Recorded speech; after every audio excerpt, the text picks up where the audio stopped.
Allez-y, suivez. Je vais créer. Garçon là-bas. Ok, file, new project. S'il vous plaît, suivez là-bas. Ok, bon. Le TP, je vais l'appeler TP3. TP3 FP. Functional Programming en Java.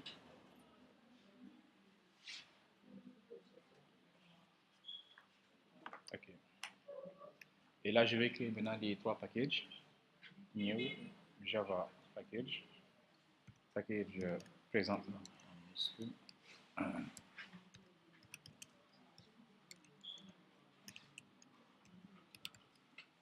Présentation pour le main. Ensuite, un deuxième package.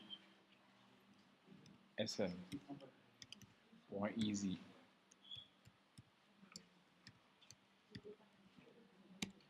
Entities. Package. sn.easy.métier. Et au niveau de présentation, nous allons ajouter une classe main.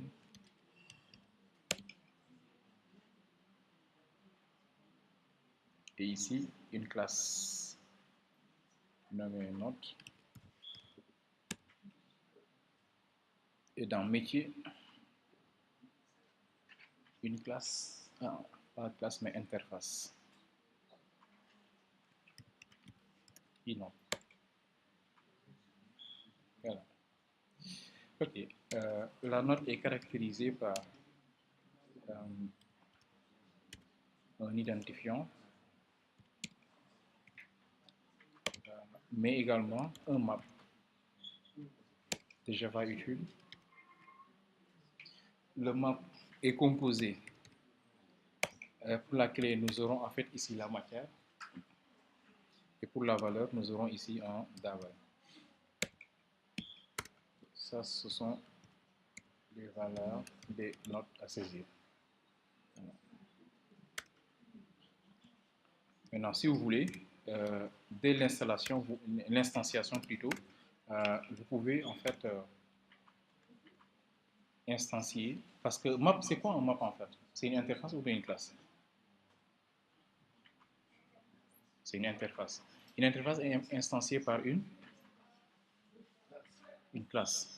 Quelle est la classe qui implémente l'interface map? Note.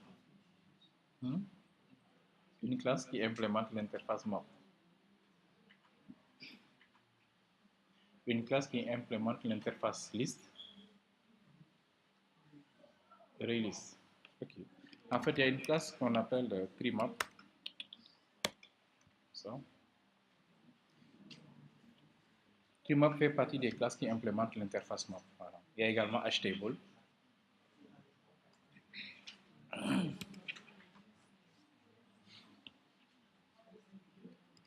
Voilà. Ok, donc nous avons ces deux paramètres. Je vais maintenant générer les getters et les setters. Generate, getters and setters pour les deux. Alors, le constructeur, c'est pas grave, nous allons utiliser le constructeur par défaut. Voilà, donc là, on vient de définir la classe note. On va maintenant définir notre interface fonctionnelle. On ajoute arrobase functional interface. Là, il impose à ce que dans cette interface, qu'il y ait une méthode, une seule méthode. Notre méthode, c'est double, c'est moins plutôt, et ça retourne en fait un double. Donc, public, double, on l'appelle moyenne.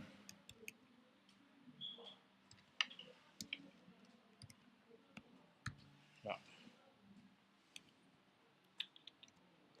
Ok. Nous avons terminé avec ici notre classe et là notre interface fonctionnelle Java. Voilà. C'est bon. Ok, maintenant au niveau de notre classe main, c'est de la présentation, on va définir en public, statique, void main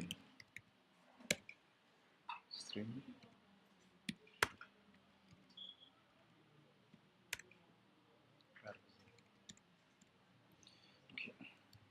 L'interface s'appelle inote. Je l'appelle inote égal. Tout à l'heure, en fait, il me demandait est-ce qu'on peut définir l'interface sans paramètres. C'est possible. Ici. Et dans ce cas, on définit tout simplement comme ça.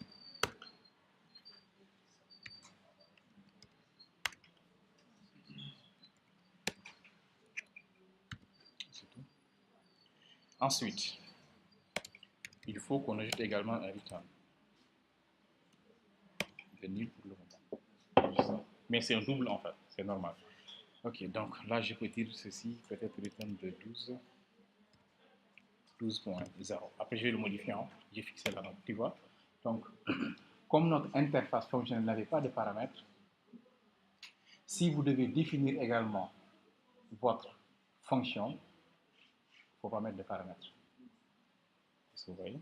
Maintenant, nous, ce qu'on demande de faire, c'est de saisir une note d'abord en local, à l'intérieur.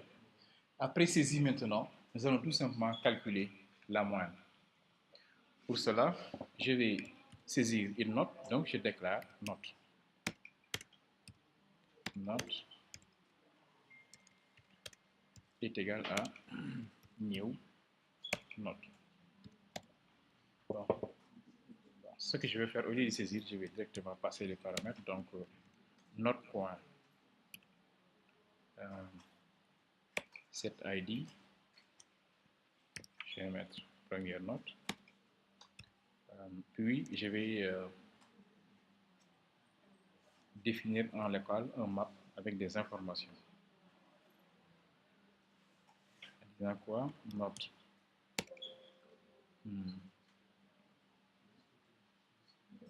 Point.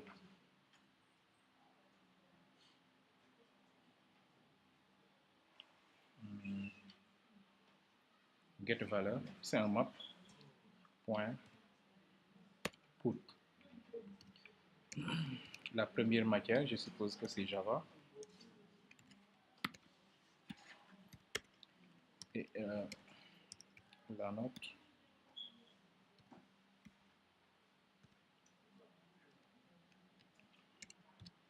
(13.5).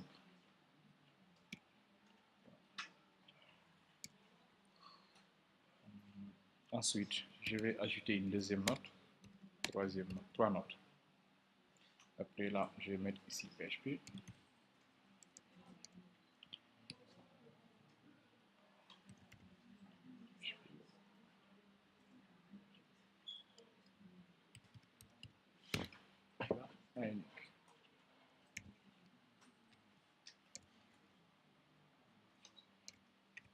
Voilà.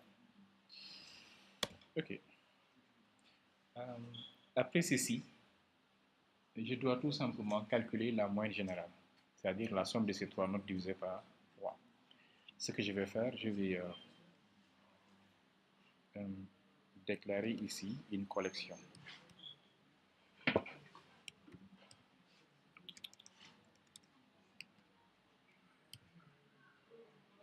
Attendez, je vais ajouter des commentaires ici. Récupération des valeurs du map. Si vous regardez très bien, là j'ai créé une note. Cette note est caractérisée par deux éléments, à savoir l'identifiant ainsi qu'un map. Dans un map, vous pouvez ajouter maintenant plusieurs informations. C'est pour ça que ici, avec getValeur, on peut avoir ici on applique en fait la méthode pour ajouter des données, parce que c'est un map en fait. C'est comme une liste. Okay? Après l'ajout de ces éléments, vous devez récupérer les valeurs pour calculer la moyenne générale. La moyenne, c'est quoi? C'est 13.5 plus 14.5 plus 16.5 divisé par 3. On suppose que le coefficient, c'est... c'est 1. Ok, donc nous devons récupérer les valeurs maintenant. Dans ce cas, je vais déclarer une collection. la collection va recevoir des réels. Okay. Et je l'appelle ici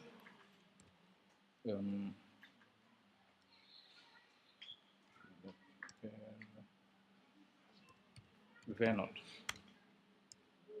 V-note est égal à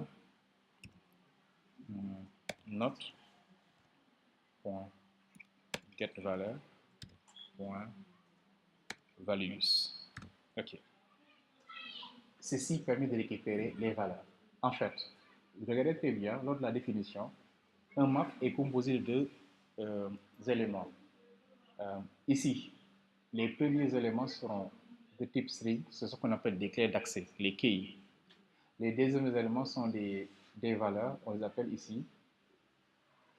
On utilise en fait la méthode values. Maintenant, pour récupérer les valeurs, vous devez déclarer en fait ici un set. Je vais en même temps profiter vous montrer un peu comment on manipule les maps. Si vous déclarez un map, vous voulez récupérer ces valeurs, vous appliquez values, mais ça fait une collection.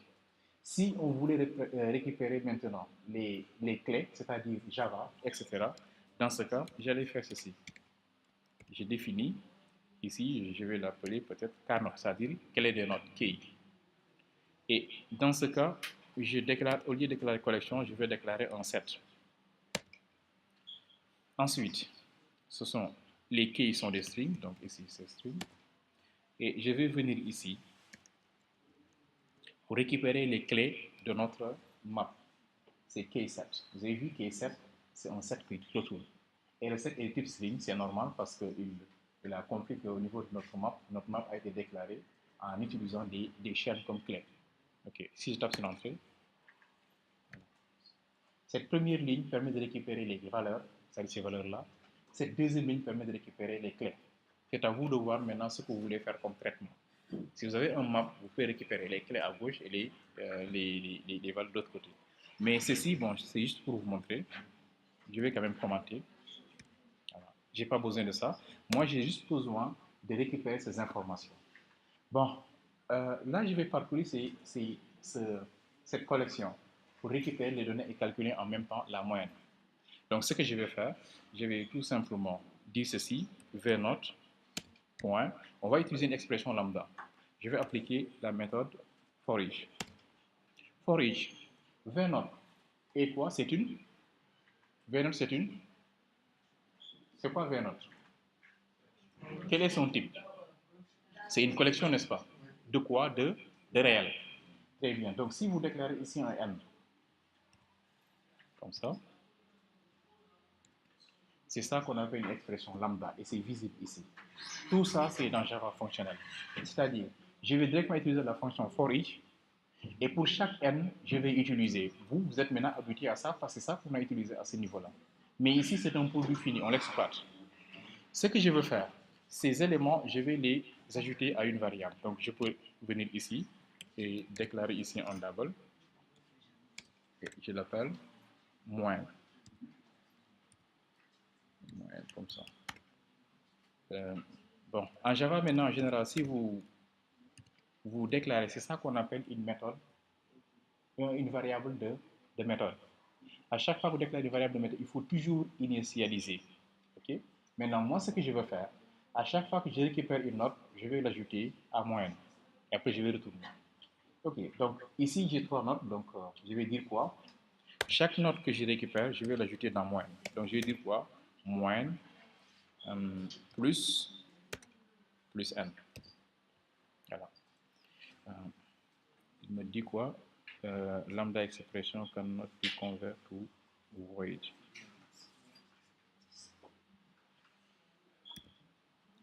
Je vais essayer d'appliquer ça.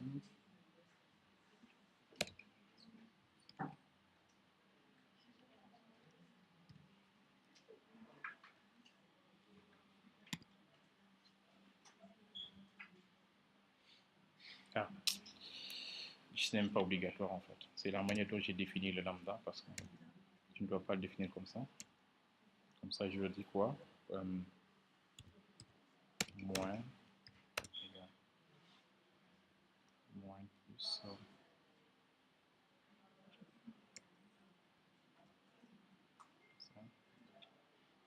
Et il me dit quoi? value in lambda expression should be final or effective defined.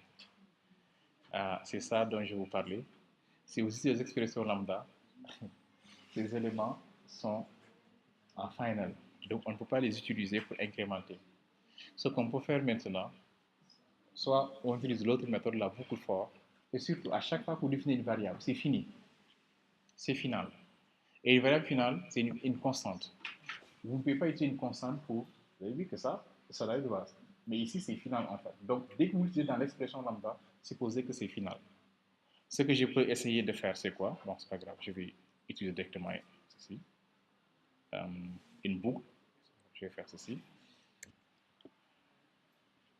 Voilà, j'utilise ça. Ce sont des réels, donc j'écris ici double n, 2 points, je fais un autre.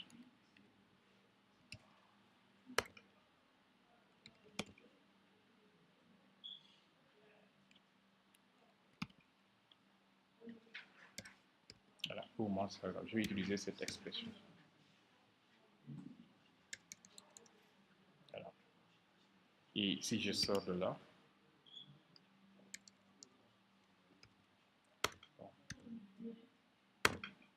je vais diviser par la taille.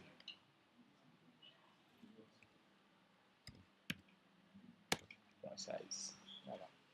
Donc là, j'ai récupéré les clés, c'est-à-dire ceci. Et je vais parcourir maintenant l'autre. Bon, ça c'est impératif, hein? Pas fonctionnel. Puis je vais ajouter les valeurs des notes à moyenne. Et à la fin, maintenant, je vais diviser par le nombre de notes. 1, 2, 3. Bon, maintenant, ce que je vais faire, je vais mettre partout 13 pour vérifier si j'aurai une moyenne de 13.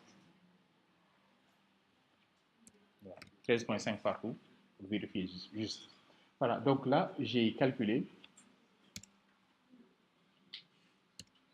la moyenne générale que j'ai retournée ici. Ce que je vais faire maintenant, je vais essayer d'afficher la moyenne avec un système .out, .println de inote, moins. Voilà. Si je lance, enfin, je dois avoir moyenne de 13,5. Je vais tester pour voir.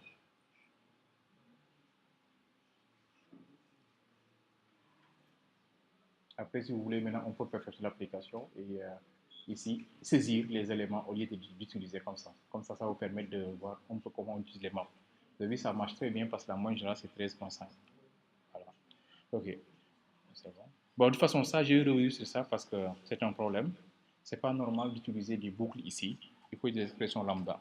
Encore une fois, les expressions lambda, les variables utilisées en local sont en final. Dès que vous les déclarez, on peut les utiliser qu'une seule fois, mais pas dans une boucle. Si vous laissez, on va dire que non, c'est pas possible.